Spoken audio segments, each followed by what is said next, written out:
আজকে আমরা যাচ্ছি খুব সুন্দর একটা জায়গায়। তো যাওয়ার পথে এই রাস্তাটা আমার খুবই ভালো লেগেছে, তাই একটু ক্যাপচার করে রেখেছিলাম।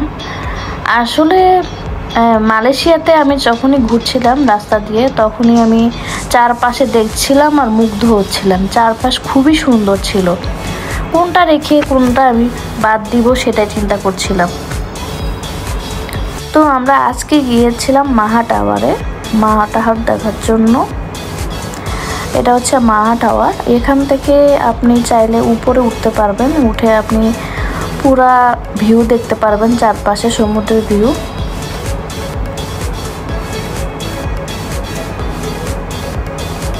তো এরপরে আমরা মাহা টাওয়ার দেখার পরে চিন্তা করলাম যে অন্য কোথাও যাওয়া যায় নাকি। তো আমরা একটু সামনের দিকে গেলাম, ওখানে গিয়ে দেখলাম যে ইগল স্কোয়ার দেখা যাচ্ছে। তো চিন্তা করলাম এখান থেকে ইগল স্কোয়ার যখন খুবই কাছে, একটু গিয়ে ঘুরে আসি। আপনারা চাইলেও ঘুরে আসতে পারেন, আপনারা যদি কেউ লাঙ্কাউইতে যান মালয়েশিয়া গেলে। এই যে বিকালবেলা চারপাশে খুবই সুন্দর ছিল, ওয়েদারটাও ওদিন খুব সুন্দর ছিল, এজন্য ঘুরে ভালো লেগেছিল অনেক। এরপর আমরা আরও কিছুক্ষণ এখানে ছিলাম, কিছু ছবি তুলেছি। তো এরপর আর বেশিক্ষণ এখানে থাকিনি, এরপর গিয়েছিলাম ইগল স্কোয়ারের দিকে।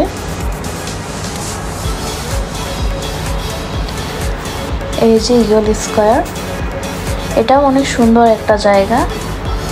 আপনারা যারা লাঙ্কাউইতে যাবেন তারা অবশ্যই যাবেন। আর এসব প্লেসে যেতে কোনো এন্ট্রি ফি নেই, এটা হচ্ছে খুবই সুবিধা। আর যখন আপনি অনেক জায়গা আছে যেখানে এন্ট্রি ফি দিতে হয়, আর সেখানে মোটামুটি ভালো পরিমাণের একটা এন্ট্রি ফি দিতে হয়। এই যে আমরা বিকেলবেলা গিয়েছিলাম ইগল স্কোয়ারে।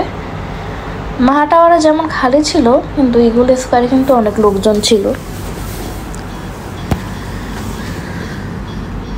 তো এখানে কতক্ষণ দাঁড়িয়ে আমরা ছবি তুললাম, ভিডিও করলাম। এখানে কিছু ফরেনাররা ছিল।